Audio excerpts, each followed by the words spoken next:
Well, welcome everyone to the Couples Academy show. My name is Asani. And I'm Danielle. And we are the Pettifords, and we're here. It is Tuesday. Now, typically we come in on Monday, but this weekend was such an incredible weekend. You know what? We needed a break. There was a lot going on. Good things. For the men, for the women.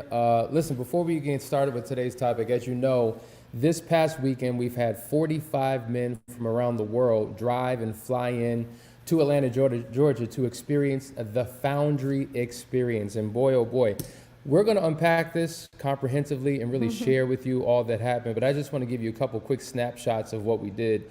Don't mind the pictures, but you can see us in the background waving. But that is just a glimpse of all of us in unison, really enjoying ourselves, taking the time to be poured into. We had an amazing time. The food was incredible. The fellowship was incredible. There was fun. I mean, everything that you could imagine. Then we had a formal night where we all dressed in black suits, black ties, white shirts, and had a formal banquet where we honored and celebrated and congratulated those who made it through the Foundry program. And we had an amazing display of martial arts training. I want to show you this quick video just to give you a glimpse. Think about what you're doing. Okay. Remember, that's right. So if I'm coming right at you, so here, you have to bring your foot because you're right, so that's come splash it down. No, do it. Come slug.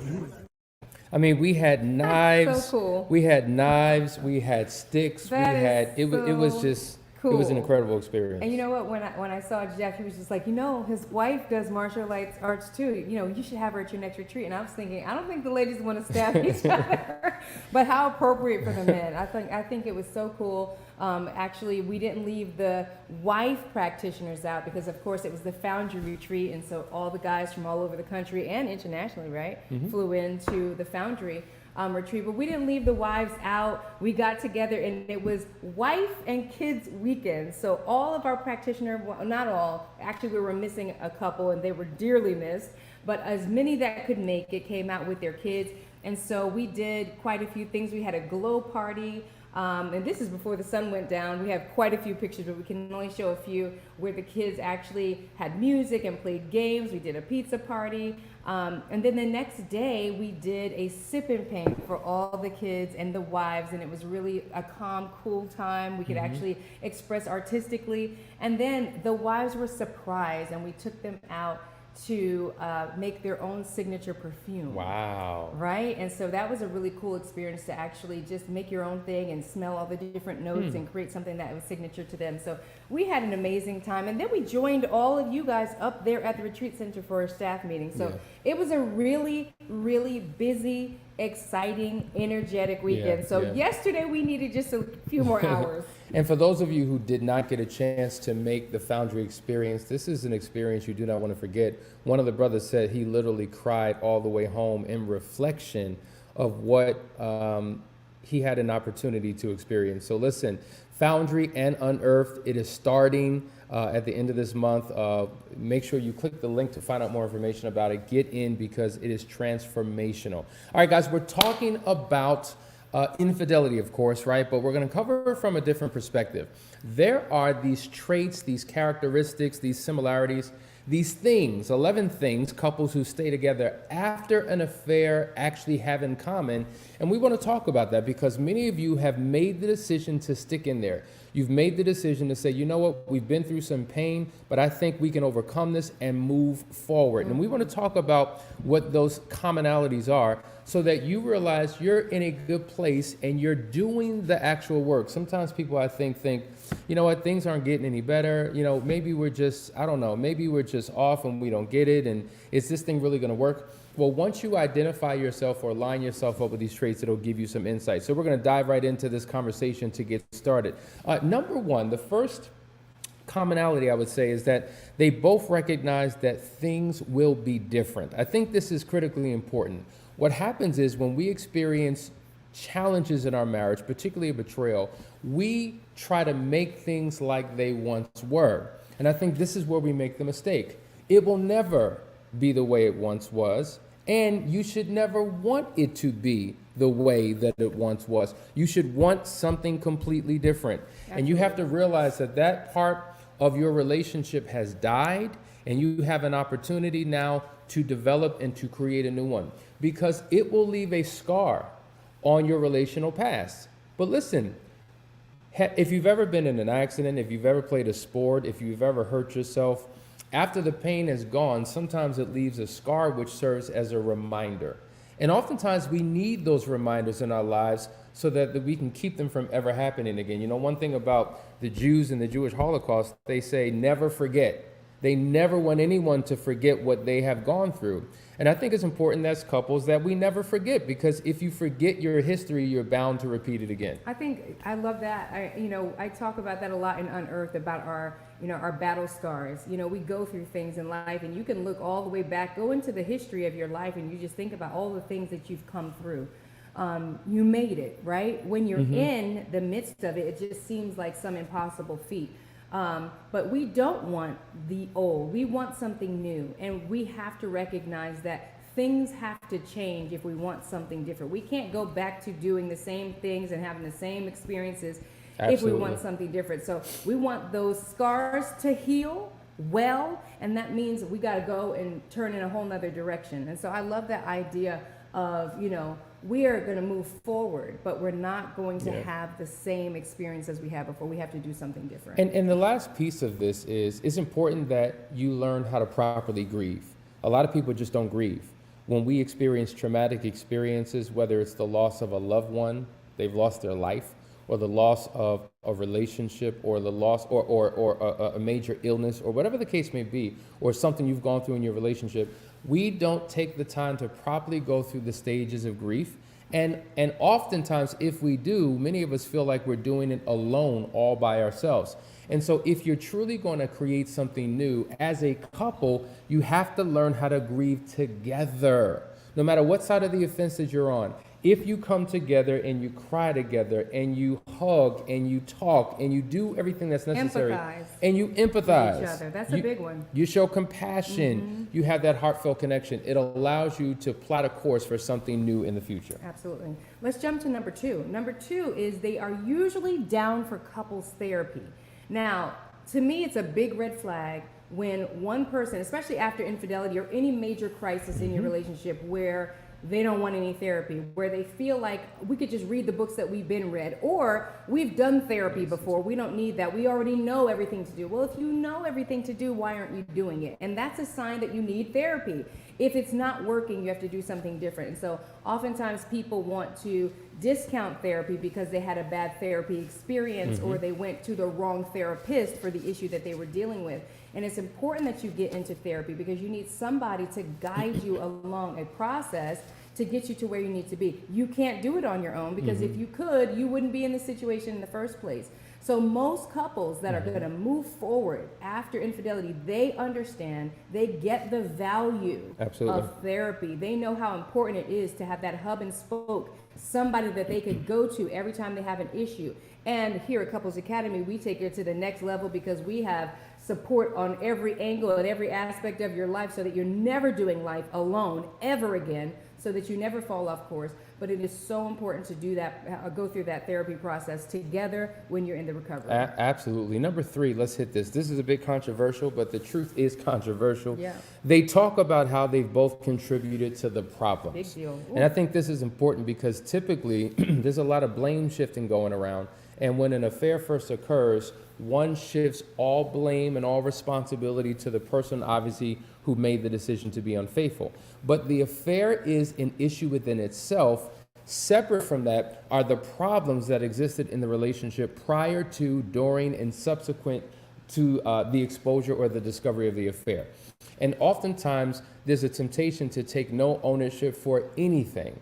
There's so many people who are, under the impression that they're the perfect spouse, that they've done nothing wrong, that there's been nothing that they've ever done to create any type of issue in their relationship. And so their spouse's infidelity had absolutely nothing to do with them. Now, once again, they have to take responsibility for their poor decisions and the impact that it's had on the relationship. But there was an issue prior to that people don't like to discuss. Well, it's like, of course, there were issues, right? But what you did was 10 times worse. Right. So we're not even going to look at, we're going to minimize every issue and idiosyncrasy that the other person had before there was the infidelity. And that creates a big issue, because even though the infidelity is an issue, we're talking about couples who actually stay together after infidelity, right? And so many of us have gone through a process of recovery. We've done some work. We're getting better, right? But the issues that were still lingering prior to the affair, during the affair, or whatever, don't ever have a chance to become addressed because it's minimized,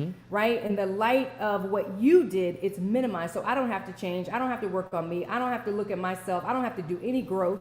I could just wait for you to become, and then I'll decide once you become, am I going to do something different? And that is, it's toxic. And what it does is it demotivates the process altogether, because even if the unfaithful partner is doing all the things, it's really never acknowledged. They don't have a voice to actually say, hey, I'm doing my part, but these issues still need to be addressed. I'm struggling with these issues. And sometimes it's a doorway into other problems. As long as we keep the focus on what you've done, as long as I continue to talk about how I'm hurt by what you've done, it leaves no room to even address my issues. So we're just going to keep the spotlight on you. Right. And we'll keep it on you for as long as it takes, because I'm not ready. Until I feel Right, better. right. Which could never happen, because if you're not doing the work, then you're not going to feel better, because that's part of the process, is actually owning up to your part and what you've contributed to the marriage, not to the infidelity. Let's be clear, because nobody is responsible for somebody's infidelity. However, you have a responsibility to the relationship and to the marriage, and you weren't 100% perfect, so you have to dial into that. So guys, you're watching the Couples Academy show. We're talking about the 11 things that couples have in common who have stayed together after the affair. Hopefully this is making sense. We're going to go to a quick commercial break. We'll be right back in just a second. We're really excited about Foundation. It is a new group program where couples are gathering from all around the world twice a week, couples who just want to have a thriving, successful, amazing marriage. No really well-built house is built without a foundation. As a matter of fact, without a foundation, it can't stand. It would just crumble right into the ground. We are going to interview experts and other successful couples so that you can get a glimpse into the lives of other people who are doing what it is that you desire to do, who have and are accomplishing what it is that you want to accomplish. And we also have over 500 videos available for you to watch of all of our teaching. Everything that we've ever done, every topic that we've ever covered will be accessible to you. So guys, if this sounds exciting to you, and if this sounds like something you've been waiting for, go ahead and just give it a try. We're literally giving away a 15-day trial for $1. And then after that, it's simply $3 a day. And so, is your marriage worth it? Is your future worth it?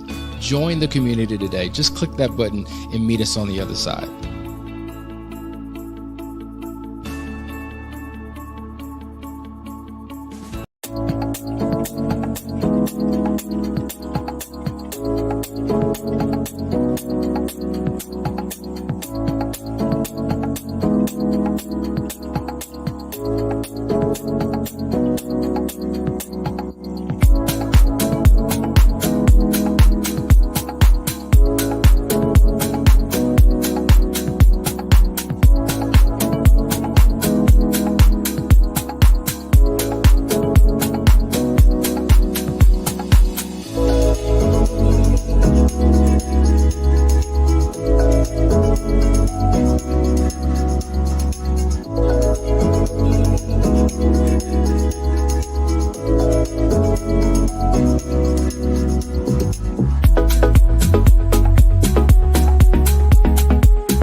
Welcome back, everybody. We're talking about the 11 things that couples who stay together do and they have in common. And we want to go to the fourth one here, which is the cheater is aware that trust will take time. Now, this is a big one, and we're gonna have to jump on both sides of this, because, you know, experience has shown us that there is such a thing as being stuck in the grieving process. You know, the process of recovery is a process, and you journey through different phases, right? And so if you get stuck in grieving, that's one thing. However, the offending partner cannot set the time frame trajectory of the recovery process of the faithful partner. They have to go through their own healing journey. Now, journey is the key. If they're journeying through a healing process, it's when they get stuck is when we get concerned. But if you're like, hurry up, chop, chop, chop, I'm doing all the things that I need to do. I apologize. I've done full disclosure. I've done all the things. Like, why are you still in pain? When can we get back to doing things the way that we used to do? When can we get back to sex? When can we get back to doing, you know, making it like it was? Then you're really going to force your offended partner into a corner. They're not going to feel that you're there for them. They're going to feel like you just doing all these things and checking all the boxes so that you can get what you want out of it. And they are hurt. And so you have to give them the time that they need to recover. People are always saying, well, how long is it going to take to recover? I can't answer that question because everybody's journey is different. It depends on how teachable you are. You know, do you have this willingness to learn? Facts. Do you actually have a desire to reconcile with your partner? Because my thing is, when people come to Couples Academy, I like to hold folks accountable. You wanted to move forward.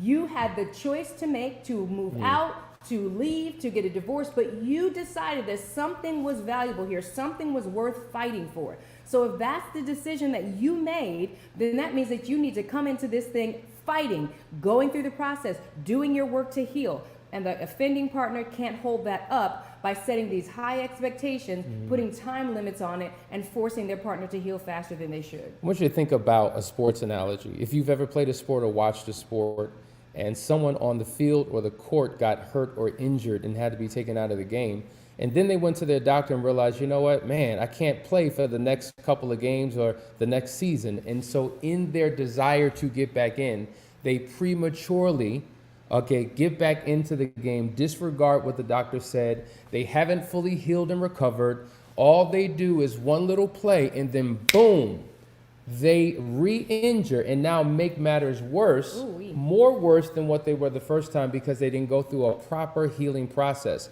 And so when you as the partner are racing your spouse through a process for your benefit, and that's the thing, a lot of times we want our spouse to heal for our benefit because of what I want to get. I want more sex. I want less stress. I don't want to argue and fuss and fight. I want to keep this marriage. Like, it's all about you. And a lot of times your spouse realizes that your motive is selfish, is narcissistic, and it's not about them. It's not altruistic. It's not benevolent. It's not about seeing them heal and getting them to a better place. It's when life is going to get back to normal for you. And that could be triggering because, you know, it could be reminiscent of what you were experiencing during the affair phase, right? Because that's a very selfish time. You were selfish, self-centered. It was all about you.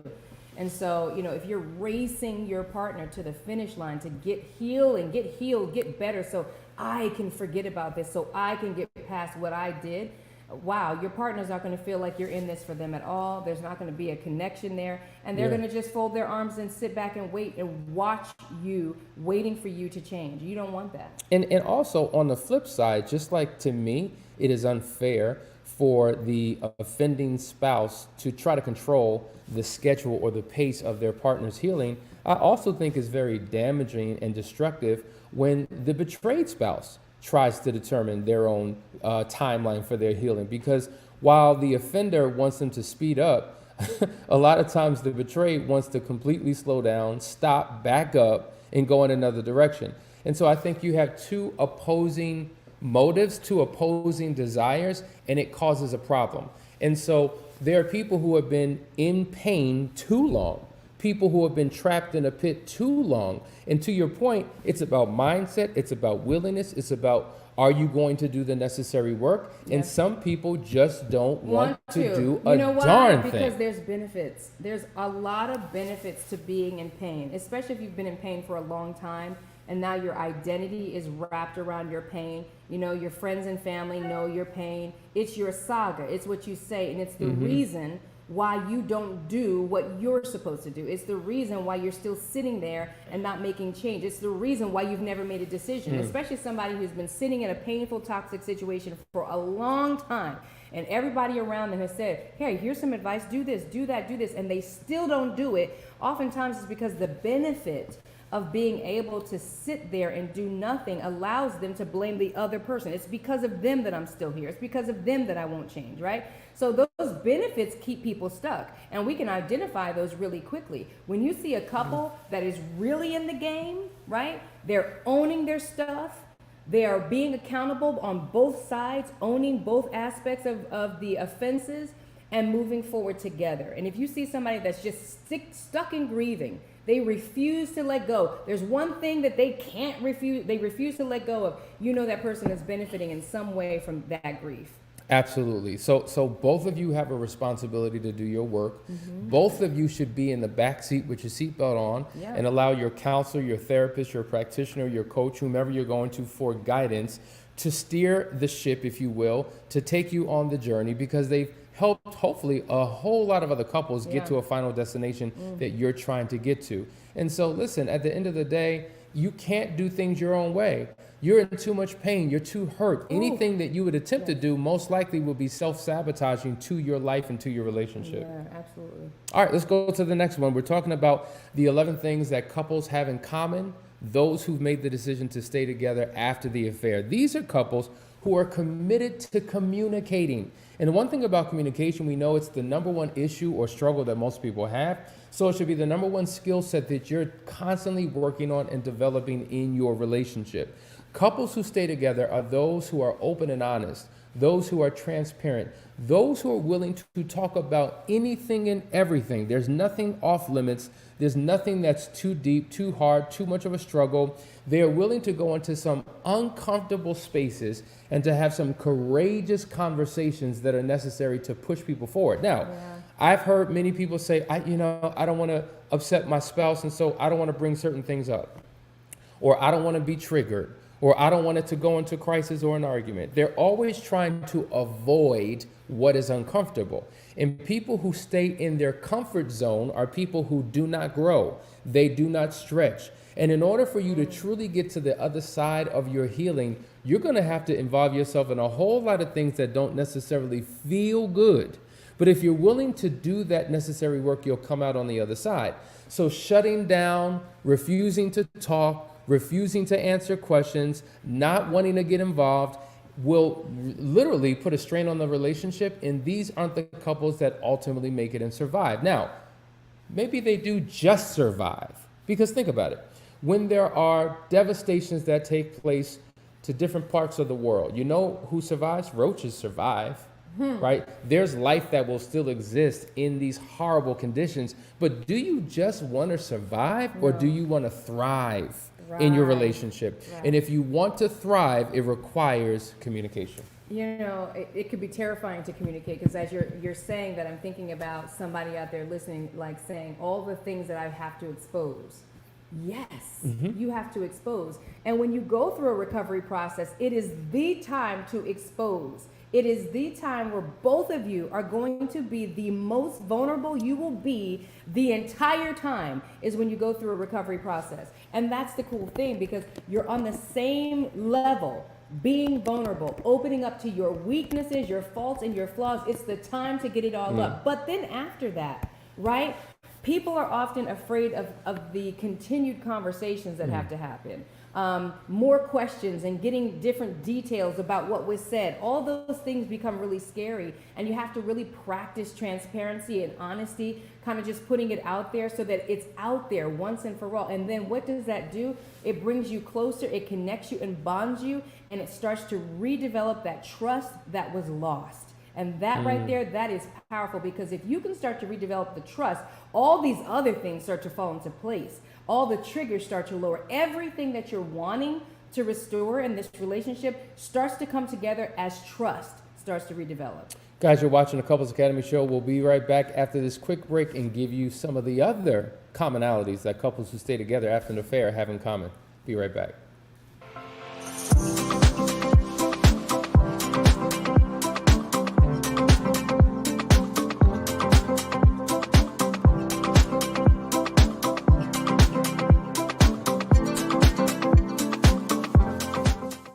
To the wives struggling to move forward, I know that you're hurt, filled with doubt, fear, anger, and resentment. I know you're trying to be your best self throughout this recovery process, all while still having to be mom, daughter, sister, friend, and so much more. I know it feels impossible to be there for everyone else when at times your journey feels so isolated and alone. I know that more than once a day, you scream on the inside, I can't take this anymore. I know there are days when you feel like you want to give up and run away. I know you spend too much time sitting in your car parked in the driveway to get your head right so that you can keep moving. I know this feels like a lot of work with no guarantees. And I know you wonder, what happened to me? Who am I? And why am I here? More than you'd like to admit. I know all of this because I once felt the way you do too. It may not be evident by looking around because we all wear our masks, but you're not the only one who feels like you'll never get back to you. That's why I've launched Unearthed. Unearthed is a 12-week group coaching program focused on discovering the woman within. Just as the earth hides all kinds of precious stones waiting to be found, buried within every woman are the seeds of wisdom, strength, purpose, and passion waiting to be brought to the light. Unearthed will take you through a spiritual, emotional, and physical excavation process that will reveal to you who God designed you to be and guide you through a process to embrace and activate your true identity.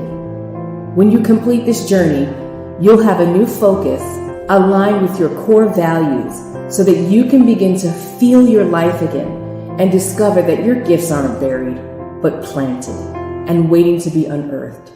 Register today.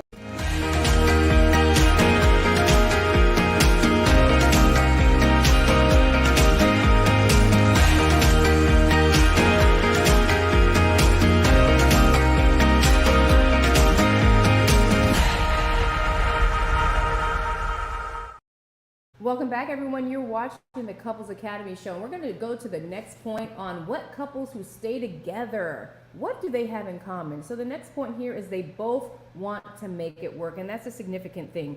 Hassan and I were always saying that it only takes one to start the process. So sometimes, your spouse doesn't want to participate. They don't want to go to counseling. They don't want therapy. They don't want anything. They just want to stay stuck.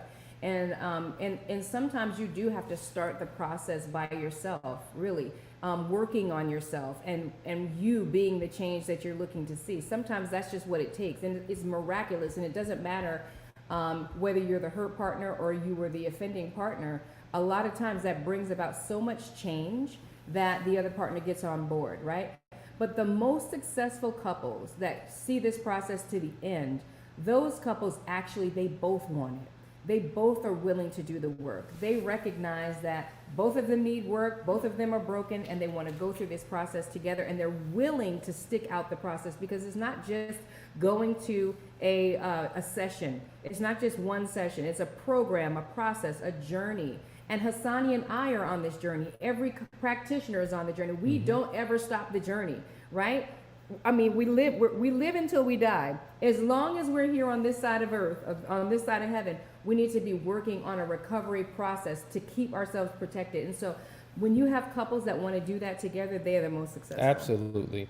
And the final thing that I think is important that we're going to talk about today that couples have in common, and this is interesting, they're okay with things feeling uncertain.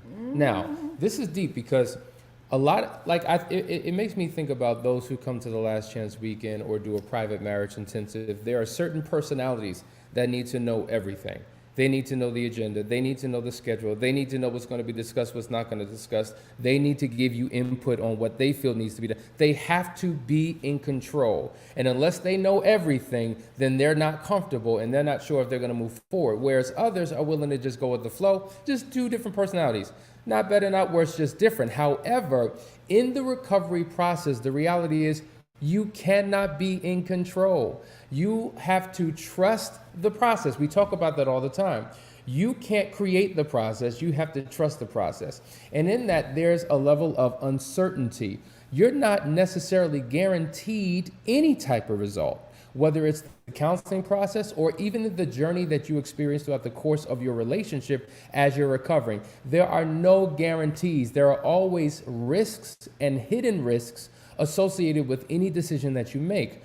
But one thing that I love about the book that I always talk about, because I've read it probably 50 plus times, U Squared. It says if you're going to make a quantum leap, if you're going to make true transformation and change in your life, then you have to embrace uncertainty. You have to embrace the anxiety that you may feel. It's just like they talk about how excitement and anxiety are really the same feeling and emotion, but it's the mindset attached to each one of them that makes the difference. Like if I know that, a Christmas is tomorrow and I'm sitting under the tree and, oh my God, is it really going to be the one thing that I've been asking for? You feel this thing in your gut. You feel this feeling of like exuberance, like you just don't know, but you're excited and boom.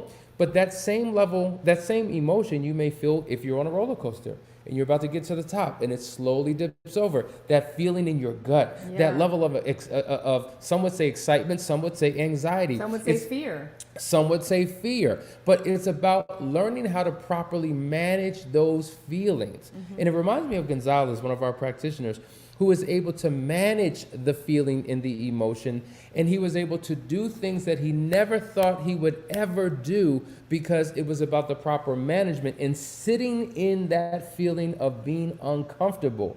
And if you get comfortable with being uncomfortable, you can make it much further than you ever thought. First of all, what was the first thing? Before we jumped off the building, it was the zip lining, right? And this was an intense zip lining situation, especially for him. And then when he jumped off that building, I mean, the level of anxiety, discomfort, fear, trepidation, all of those things wrapped up in one. And that's what we experience in our relationships a lot of times. But when you say trust the process, so in that example, I'm thinking about making the decision. That's what changed the game.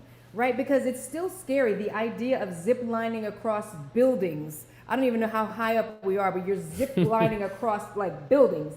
And then also jumping off of the tallest building in Vegas. Yes. That is terrifying. When you talk about that feeling that you have, that uncertainty, you could call it uncertainty, you could call it fear, you could call it excitement. All of it is all happening all at one time, feeling like an explosion about to happen. But the only thing that's going to get you to the edge, the only thing that's going to cause you to jump is making the decision. The decision. And you don't have certainty. The only certainty you don't have certainty of the experience, but the only certainty you have is that you've made the decision to trust the process. And I'm talking for me up there on that thing too, because Gonzalez did it and I did it too, and I was terrified. And let me just add this point. I was terrified to jump. I never wanted to do anything like that, but the idea of me going through the process, it was a process of them putting the clothes on you, gearing you up, roping you down, checking all the bolts and everything to make sure that you were safe.